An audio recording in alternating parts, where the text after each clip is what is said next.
Welcome to the Lead Up Podcast, sponsored by Harbour Resources. I'm Mike Harbour.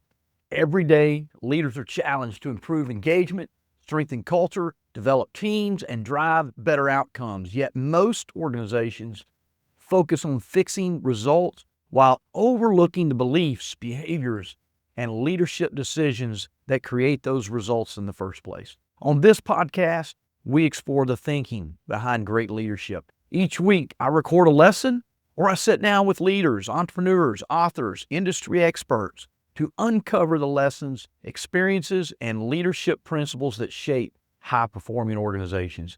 And we believe every outcome is the delayed result of a behavior, and every behavior is the visible expression of a belief. Our goal is simple: to help you lead more effectively, create greater impact, and build cultures where people and performance thrive. This is the Lead Up Podcast. Today we're unpacking something deceptively simple but profoundly powerful: the 7 habits of elite leaders. Now, before we go any further, I must say one of my favorite all-time books is The 7 Habits of Highly Effective People. It's the first book I ever read. I was 23 years old, and it launched me on a trajectory to grow and learn and develop. I've been doing that for over 30 years now, just developing self, developing my leadership capability, developing my ability to teach leadership, performance, culture, communication, teamwork to other people.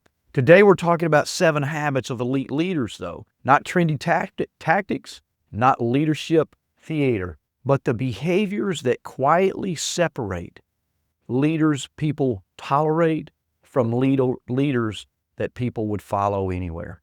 Here's why this matters right now. According to Gallup, 70% of team engagement is directly attributed to the leader. And yet, only 1 in 3 employees strongly agree that their leader actually understands what motivates them. The gap, that's where culture breaks, or the positive, where breakthrough happens. So today, we're going to walk through those 7 habits that change how leaders show up and how teams respond. I'm going to give them to you. I want you to take notes, and I want you to reflect: how am I doing in that habit myself as a leader? Where do I need to develop this habit more effectively in my leadership? I must say, I don't have all these figured out, but I've grown in all areas, and some of them I was really poor at when I began my leadership journey. Here's the first question, and maybe the hardest one for me, or the first habit. And quite frankly, it is the hardest thing for me. They ask good questions and not just give good answers. See, elite leaders resist the urge to be the smartest person in the room. I started my leadership journey thinking I had to have all the answers. I had to give all the solutions. I didn't need to ask for help. I just need to tell people what to do. I have 2 great leadership strengths I often joke about. I have the ability to tell people what to do, and I have a great ability to tell them how to do it, at least in my own way. See, elite leaders, they don't lead with certainty. They lead with curiosity. Now, I'm all about creating clarity, but we need to do that through curiosity, through the ability to ask questions, instead of, here's what we're going to do. Now, as a leader, I believe that sometimes you have to make the decision. You have to say, this is the direction that we're going. But elite leaders start with questions. They ask better questions. They lead with questions. They ask, what are we missing? They look for the gaps in the best decision to go forward. What's the real constraint here is another question that leaders ask. What are the risks? What are the limits that are going to get in our way from success in this? And then what would success require from us? Those are just 3 questions that you as a leader could be asking more frequently if you're not, and get better at those, and then really listen for the answer, which we'll talk about more as we go on in this episode. Why does this matter? Because research tells us, this is MIT Sloan research, it shows that teams with leaders who ask open, curious, reflective questions are 23% more innovative and significantly faster at problem solving. Now, notice what I said about the questions. They need to be open, they need to be curious, they need to be reflective. They don't need to be leading questions. They don't need to be accusational type questions. And I'm sure you as a leader know what I mean. Maybe you've experienced that from leaders you've had in the past where they ask a question, but they don't really want the answer, or maybe they're asking a question that is really accusing you of doing something that you shouldn't have done. Why did you do that? Why are you doing it that way? Those are really rare accusational type questions. They're not curious. They're saying, I'm the boss. I have the answer. That's a dumb way that you did that, even though you say you're asking questions. So how you ask questions is vitally important. When leaders constantly provide the answers, they create dependency. One of the things in the work that we do here at Harbour Resources is a lot of leadership and executive coaching. There's not been one coaching question I've ever had, or session or relationship that I've ever had, that hasn't involved some leader saying, I just wish my people would come to me with some critical thinking, with more answers, with more solutions. And so my first question in that situation is, how often do you solve the problem for them? How often do you give the answer? Are you asking questions that create critical thinking? Are you asking questions that create curiosity and reflectiveness? Or are you just giving the answers? When elite leaders ask better questions, they create capability. They increase the capacity of those that we're leading. Questions challenge others to think. However, in our work, we find most leaders just want people to perform better. So they focus on performance. They focus on results. They focus on the answer. And I'm certainly not saying those things are important. Look, I'm a results-oriented guy.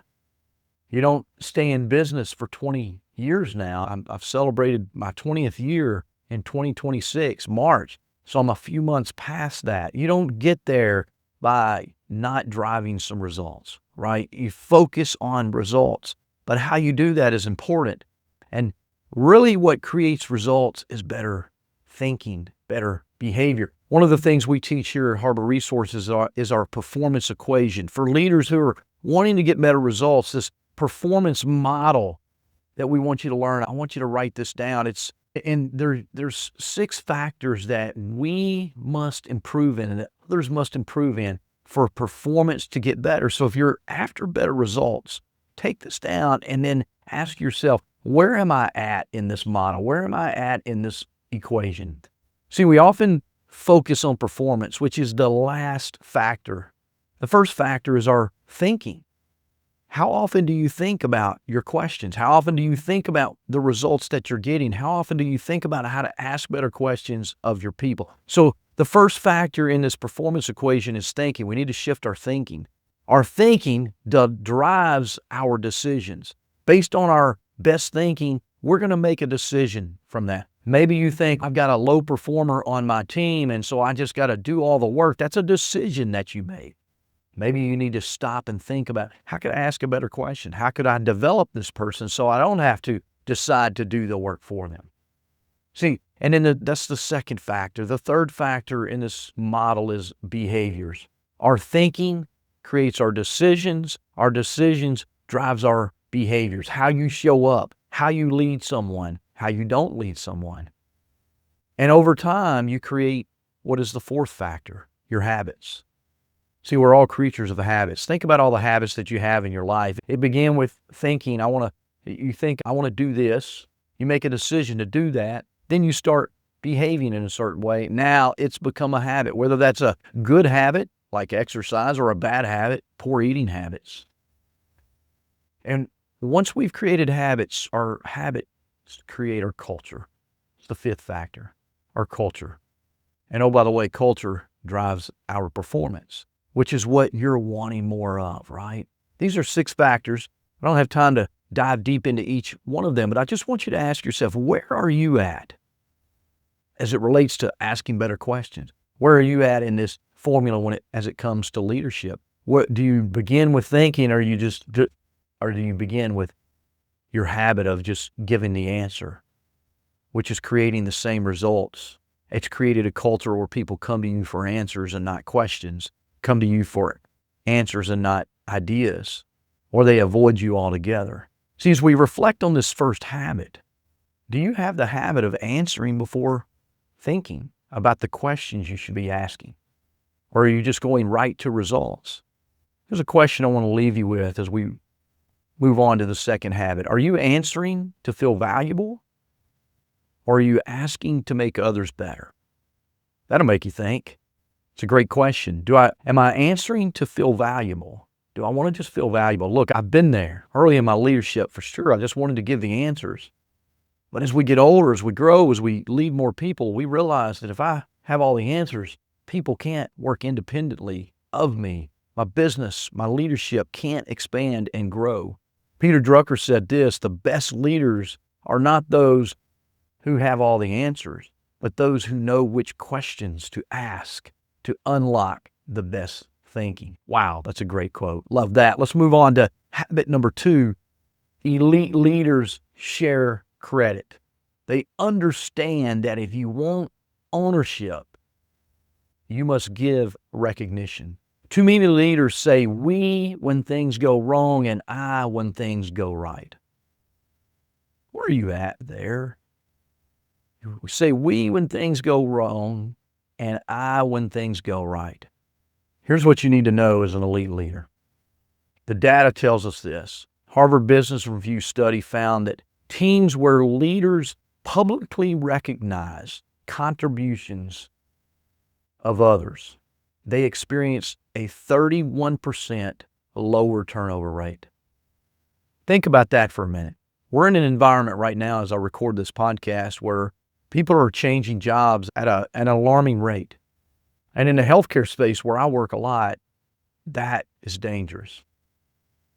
If you develop this skill, this elite leader habit of recognizing your people more, publicly, privately, we'll talk more about that in just a minute, you'll have a 31% lower turnover rate. And you may say, I have a low turnover rate already. What if you could lower your current turnover rate by another 31%?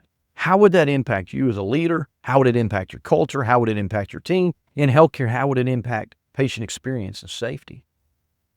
You think it's low already. Yeah, but could it be lower? Could you do a little bit better? Could you drop the current rate another 31%?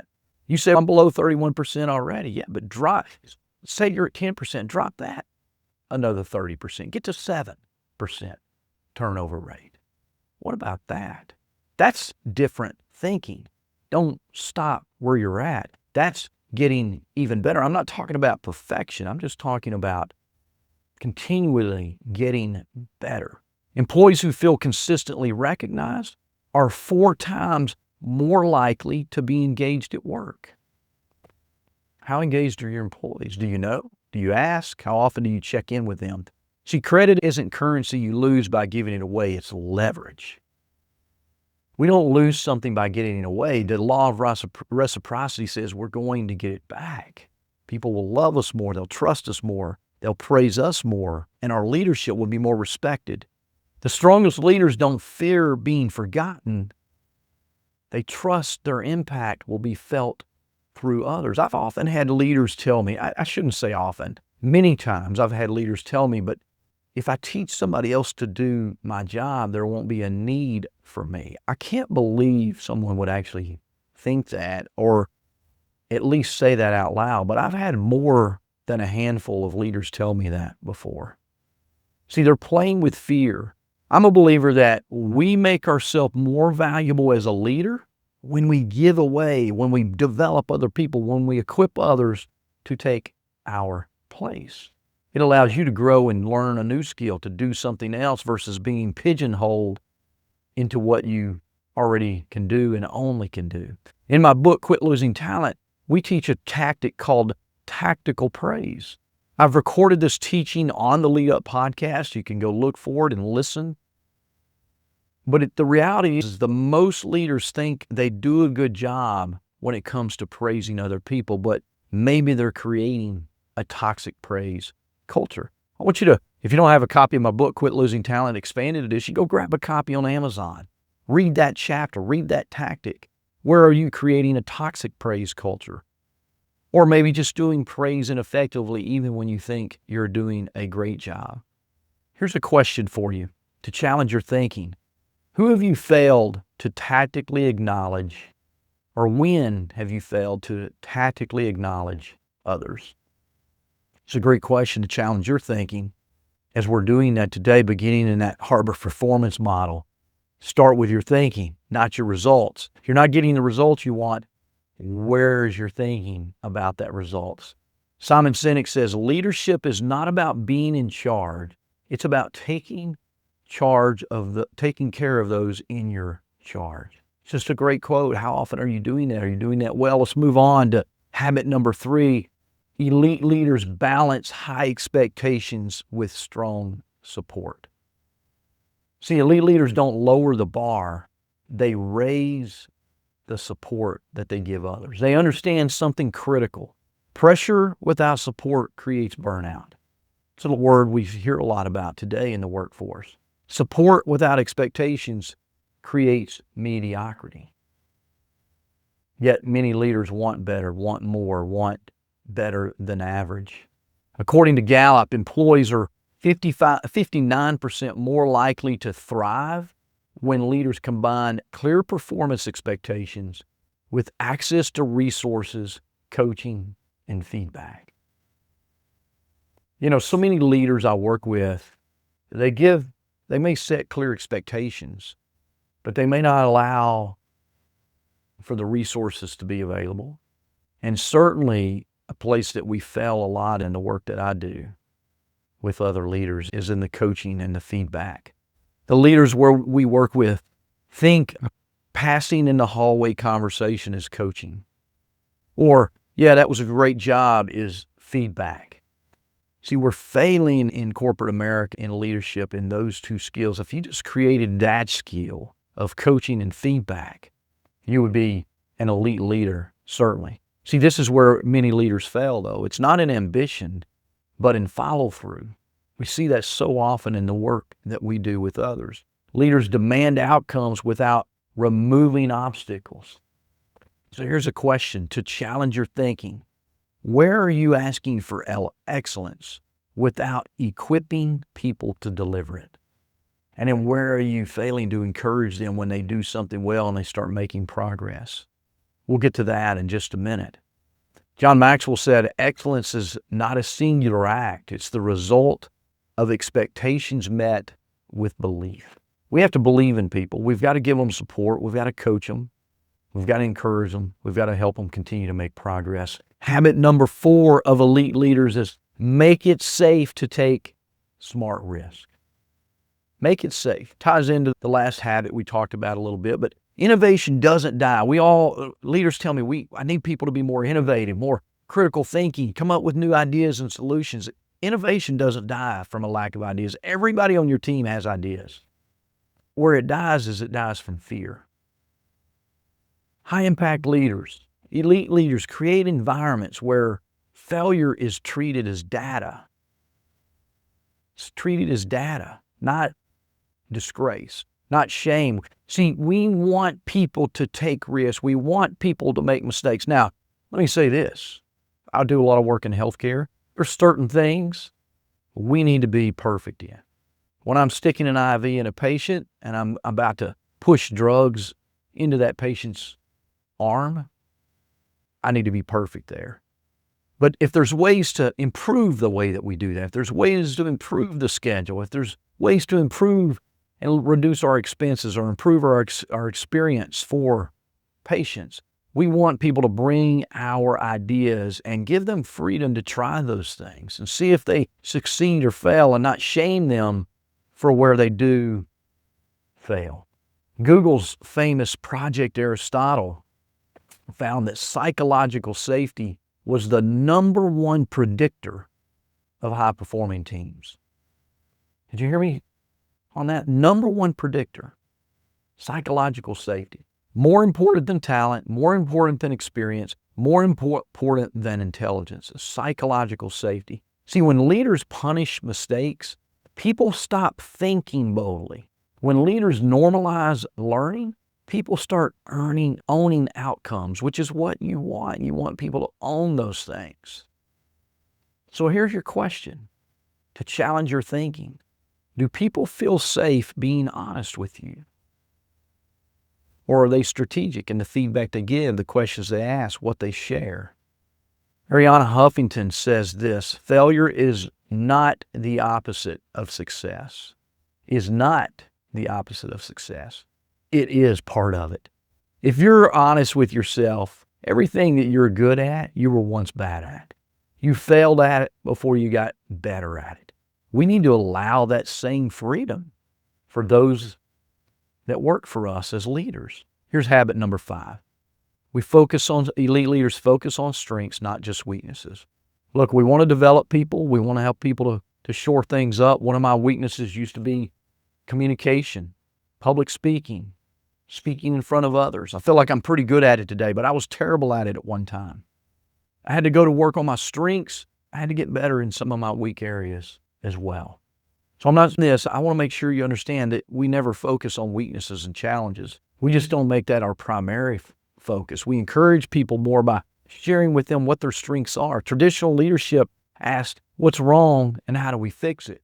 Elite leadership asks this: what's strong and how do we scale it?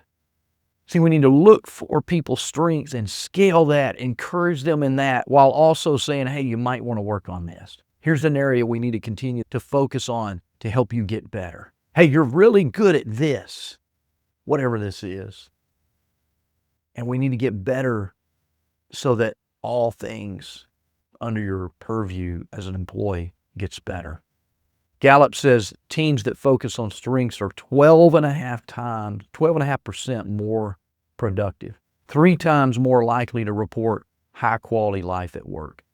People love working for leaders who focus on what they're good at and coach up areas that they need to get better at.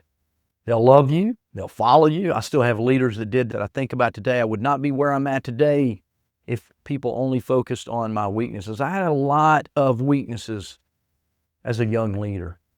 Luckily, I had some good mentors and leaders that challenged me to go forward in areas I was good and develop in areas that I was weak. Fixing weaknesses keeps people functional. Developing strengths makes them exceptional. Just think about that as a leader, as you're working, you're coaching, you're mentoring, you're equipping those that follow you and work for you. Here's your question to challenge your thinking in this habit. Do your conversations energize people or exhaust them? Do people avoid you or seek you out for coaching and development? Where do you fall on that scale?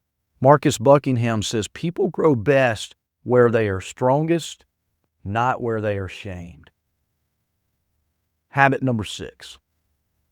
They listen to understand, not to reply. I think this is so important. So we started out, habit number 1 is they ask better questions. They ask more questions. They lead with questions. But are you asking those questions to understand? One of the 7 habits of highly effective people is seek first to understand before being understood. Elite leaders live that out. They listen, they ask questions, and then they listen to understand, not to give an answer, not to reply. But here's the reality. Most leaders hear words. Few leaders hear meaning. Elite leaders listen without rehearsing their response. They listen for emotion. They listen for context and what is not being said. I just was coaching a leader this morning, and she was sharing something that was going on in her team. And I was challenging her to trust her gut because she was feeling some emotions. She was feeling a gap of trust on the team. I challenged her to go ask a few more discovery questions and seek to understand what's really going on. It's one of those trust but verify situations. We need to get better at that as leaders, not think we have the answer. Research shows that leaders rated as great are 5 times more likely to be trusted by their teams. Listening is not a passive exercise, though. Okay, it's one of the most active leadership behaviors there is. We have to be intentional. Go back to the Harbour performance model. It begins with our thinking. When we step into a conversation, we have to think about active listening. Or we will habitually, figuratively, stick our fingers in our ears and think we already have the answers, and we start giving answers. This is a great tie-in to that performance model.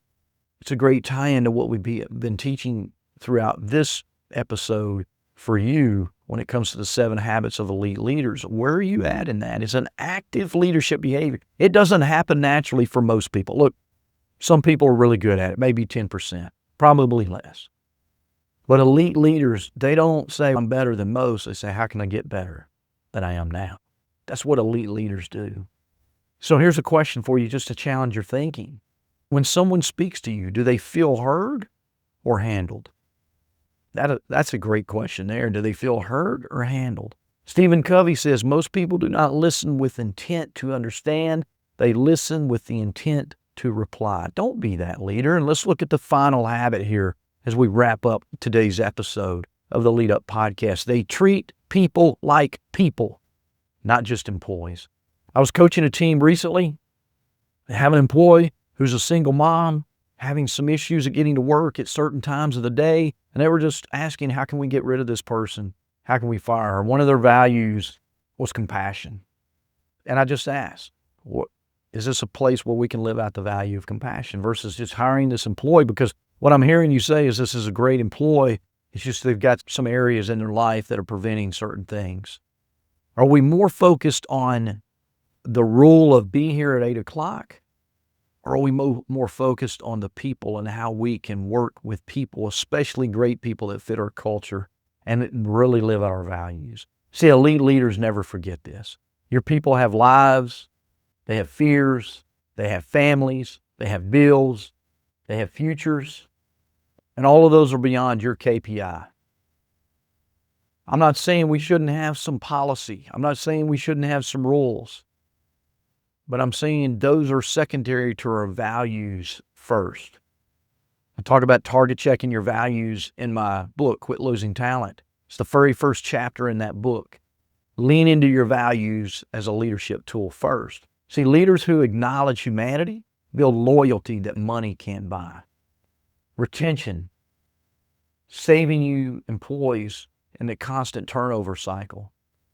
According to some research by Deloitte, organizations with leaders who demonstrate empathy outperform their peers 20% in retention and 2 times in employee commitment. See, this isn't about lowering our standards. That's not what I'm talking about. It's about leading with dignity, seeing others as you would want yourself to be seen.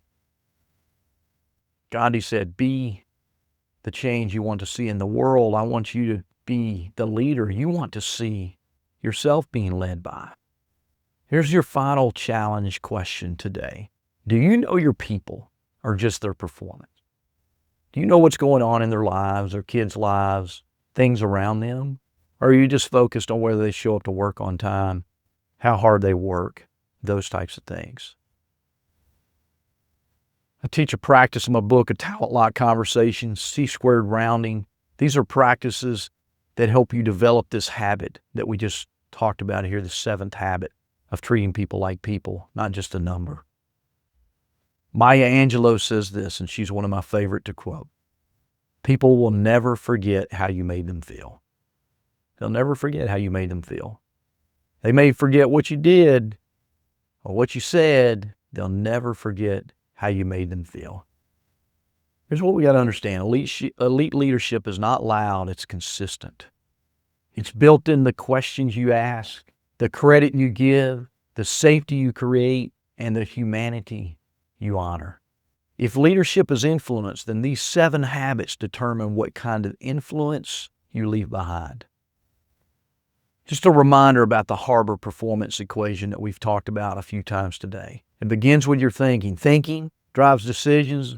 Decisions create behavior. Your behaviors over time create your habits. Your habits drive the culture. Your culture creates performance and results.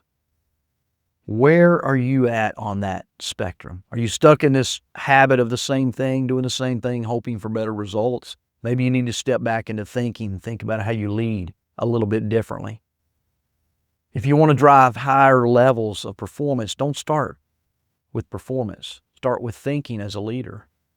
So here's the thinking question I'll leave you with as we wrap this episode up. Which one of these habits, if practiced just a little bit more intentionally, 1% more each day, which one would change your leadership the most starting right now, starting this week? That's how the real work begins. As we close this conversation today, remember this. Every outcome is a delayed result of behavior. Every behavior is the visible expression of a belief, of your belief. The leaders who create extraordinary cultures, exceptional teams, and lasting impact don't start by changing outcomes. They start by changing thinking. Thank you for joining us on the Lead Up Podcast. I'm Mike Harbour. Until next time, keep thinking differently, keep leading intentionally, and keep leading up.